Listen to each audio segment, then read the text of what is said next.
اردو زبان کا آغاز و ارتقاء۔ اردو زبان ہند اسلامی تہذیب کا بہترین ثمر ہے۔ مسلمان فاتحین برصغیر ہند و پاکستان میں آئے تو اپنے ساتھ عربی، فارسی اور ترکی زبانیں لائے۔ اس وقت آریاؤں کی مقدس زبان سنسکرت عوام سے اپنا رشتہ منقطع کر چکی تھی، لیکن مقامی طور پر اب بھی سنسکرت بولیاں رائج تھیں، جنہیں اس خطے کے قدیم باشندے اپنی معاشرتی ضرورتوں کے لیے بڑے پیمانے پر استعمال کرتے تھے۔ ان بولیوں کے صرفی و نحوی نظام میں مماثلت موجود تھی۔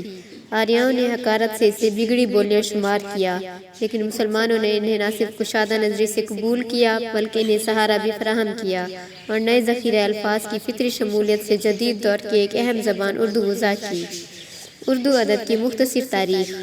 اردو زبان کا آغاز اور اس کی ابتدا کے بارے میں مختلف نظریات پیش کیے گئے ہیں، لیکن ان تمام نظریات میں ایک بات تو مشترک ہے کہ اردو کی ابتدا اور اس کی نشو و نما ہندوستان میں مسلمان فاتحین کی آمد کے ساتھ شروع ہوتی ہے، اور بنیادی استدلال یہی پیش کیا گیا ہے کہ مسلمان فاتحین کی آمد جب ہندوستان میں ہوتی ہے تو یہاں کے مقامی لوگوں سے ملنا جلنا ہوتا ہے۔ اس ملنے جلنے کے باعث ایک دوسرے کی زبان کا اختلاط ہوتا ہے، جس کے سبب ایک نئی زبان وجود میں آتی ہے جو اردو، ہندی یا ہندوی کہلاتی ہے۔ یہی وجہ ہے کہ بناوٹ کے اعتبار سے ایک مخلوط قسم کی زبان معلوم ہوتی ہے۔ اس کے نحوی، صرفی قواعد اور بہت سے الفاظ، اصوات دوسری زبانوں سے مستعار لی گئی ہیں۔ اس بات پر تو تمام ماہر لسانیات متفق ہیں کہ اس کی ابتدا مسلمان فاتحین کی آمد سے ہوتی ہے۔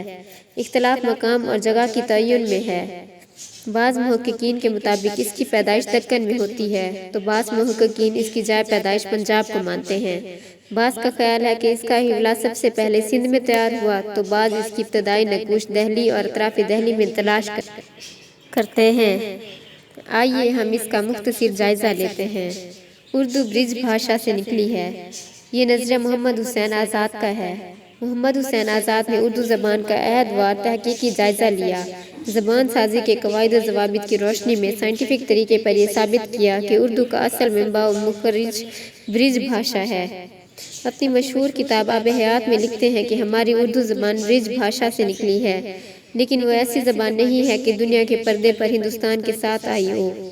اس کی عمر 800 برس سے زیادہ نہیں، اور برج کا سبزہ زار اس کا وطن ہے۔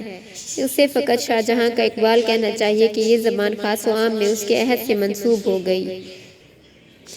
عبدالغفور نساخ نے بھی اس رائے کی توثیق کی اور لکھا کہ 1058 میں شاہ جہان آباد دہلی آباد ہوا تو اطراف و جوانب سے عالم ہر قسم کے ذی علم اور صاحب استعداد قابل لوگ جمع ہوئے۔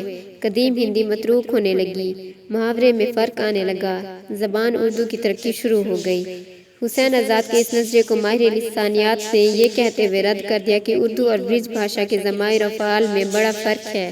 اس نظریے کے رد میں حافظ محمود شیرانی لکھتے ہیں، ہم اردو کو برج بھاشا کی بیٹی سمجھتے ہیں، لیکن جب ان دونوں زبانوں کے صرف، نحو اور دوسرے خط و خال اور خصائص پر غور کیا جاتا ہے تو ہم دیکھتے ہیں کہ ان کے راستے مختلف ہیں۔ اردو جہاں اپنے اسماء و افعال کو الف پر ختم کرتی ہے تو برج واو پر۔ برج میں جمع کا طریقہ بہت سہل ہے، لیکن اردو میں بہت پیچیدہ۔ اردو میں مرکب افعال کا مات و بات کے بہت رواج ہے، جبکہ برج بھاشا میں یہ بات موجود نہیں، اس لیے اردو کو برج بھاشا سے کوئی تعلق نہیں۔ ان میں ماں بیٹی کا رشتہ نہیں ہے بلکہ بہنوں کا ہے۔ اردو کی ابتدا پنجاب میں۔ یہ نظریہ حافظ محمود شیرانی کا ہے۔ محمود شیرانی کے مطابق اردو کی پیدائش پنجاب میں ہوئی۔ ان کی مشہور کتاب پنجاب میں اردو میں اس پر تفصیلی بحث کی گئی ہے۔ ان کے خیال کے مطابق اردو کی ابتدا اسی وقت سے ہو جاتی ہے جب محمود غزنوی اور شہاب الدین غوری ہندوستان پر بار بار حملہ کر رہے تھے، پھر بعد میں ان کی مستقل حکومت پنجاب میں قائم ہو گئی، اور چونکہ ان کی زبان فارسی تھی جس کے سبب حکومت کو چلانے کے لیے ایک ایسی زبان کی ضرورت پیش آئی جس کو سب لوگ آسانی سے بول اور سمجھ سکے، لہٰذا اسی ضرورت کے پیش نظر جو زبان وجود میں آئی وہ اردو، ہندی یا ہندوی کہلائی، جس کو لے کر مسلمان فاتحین دہلی پہنچے اور وہاں سے یہ زبان پورے ہندوستان میں پھیلنا شروع ہو گئی۔ شیرانی صاحب لکھتے ہیں، اصل یہ ہے کہ اردو کی داغ میل اسی دن سے پڑنی شروع ہو گئی تھی جس دن سے مسلمانوں نے ہندوستان میں آ کر توطن اختیار کیا تھا۔ سندھ و ملتان میں مسلمان پہلی صدی میں ہی قابض ہو چکے تھے۔ پنجاب پر ان کا قبضہ معیز الدین محمد سالم کی آمد سے 170 سال پہلے سے تھا۔ سندھ و پنجاب میں ہندو مسلم اقوام سب سے پہلے ملتی جلتی ہے، اس لیے انہیں اگر ایک عام زبان کی ضرورت پیش آئی تو ان علاقوں میں آئی ہوگی اور اردو کو ان علاقوں میں وجود میں آنا چاہیے۔ ڈاکٹر انور سدید لکھتے ہیں، حافظ محمود شیرانی کا یہ استدلال بہت مضبوط ہے کہ شمال مغرب سے آنے والے مسلمانوں کی اولین فرودگاہ پنجاب تھا۔ ان کا زیادہ قیام بھی اس خطے میں ہوا اور پھر یہیں سے وہ فاتحانہ حیثیت سے دہلی کی طرف بڑھے۔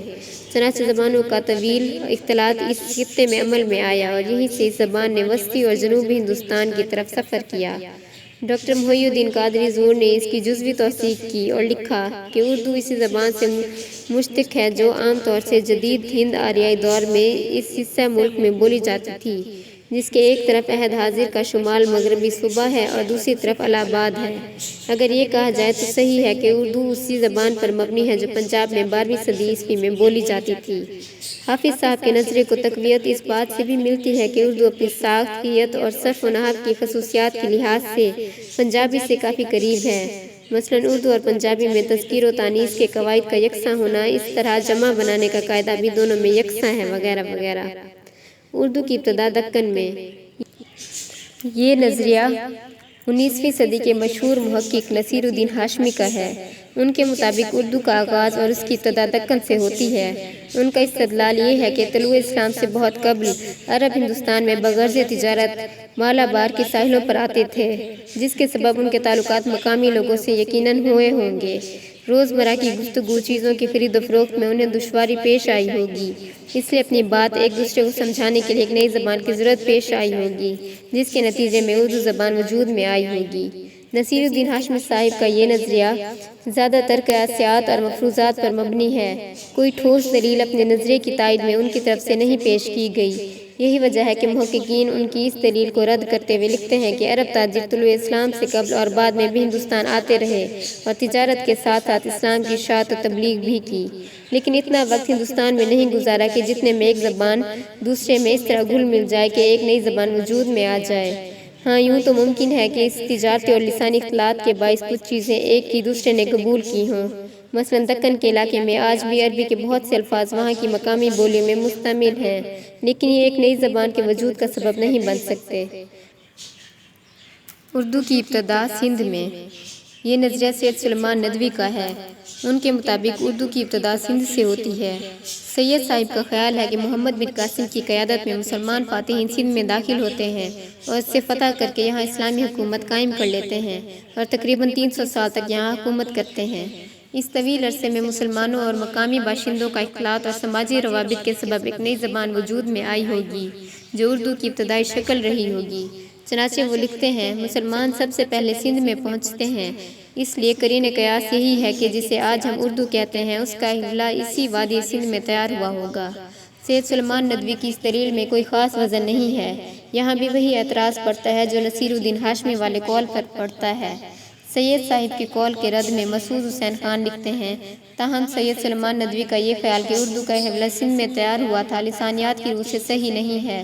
ہندوستان کی زبانوں میں عربی فارسی الفاظ کا داخلہ ہی اردو کی تخلیق کی ضمانت نہیں کرتا، بلکہ جب یہ لسانی اثرات زبان دہلی میں نفوذ کرتے ہیں تب اردو کا پہلا حوالہ تیار ہوتا ہے، اور یہ ہوتا ہے مسلمانوں کے فتح دہلی کے بعد۔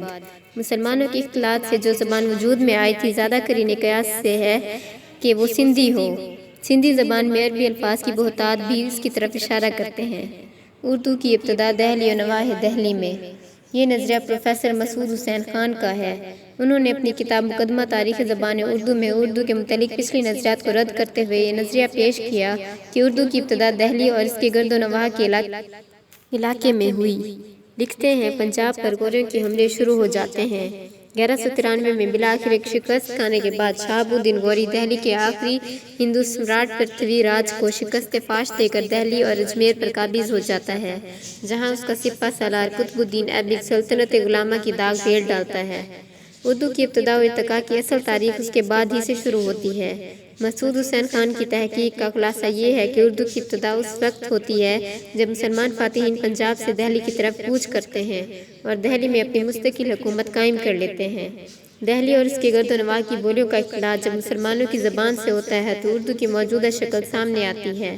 حالانکہ مسلمانوں کی دہلی کی آمد سے پہلے دہلی اور اس کے گرد و نواح میں جو زبان بولی جاتی تھی وہ اردو ہی کی ابتدائی شکل تھی، جسے دوسری جگہ ہندی اور ہندوی بھی کہا گیا ہے۔ اور اس کے ثبوت میں مسعود حسین خان نے اپنی کتاب مقدمہ تاریخ زبان اردو میں اس زمانے کے بہت سے شعراء کے کلام کو بطور استدلال پیش کیا ہے۔ اردو کے متعلق اس کے علاوہ بھی نظریات ہیں جو حسب ذیل ہیں۔ میر امن دہلوی، ان کے مطابق اردو اکبر کے زمانے میں پیدا ہوئی اور شاہ جہاں کے عہد میں اس نے ترقی کی۔ ڈاکٹر سہیل بخاری، اردو کی جائے پیدائش اڑیسہ کو مانتے ہیں۔ ڈاکٹر محی الدین قادری زور، اردو کی پیدائش ہریانوی زبان سے مانتے ہیں۔ ڈاکٹر شوکت سبزواری، دو آبا گنگ جمن کو اردو کا اصل منبع مانتے ہیں۔ ڈاکٹر گیان چند، ان کا خیال ہے کہ اردو کھڑی بولی سے نکلی ہے۔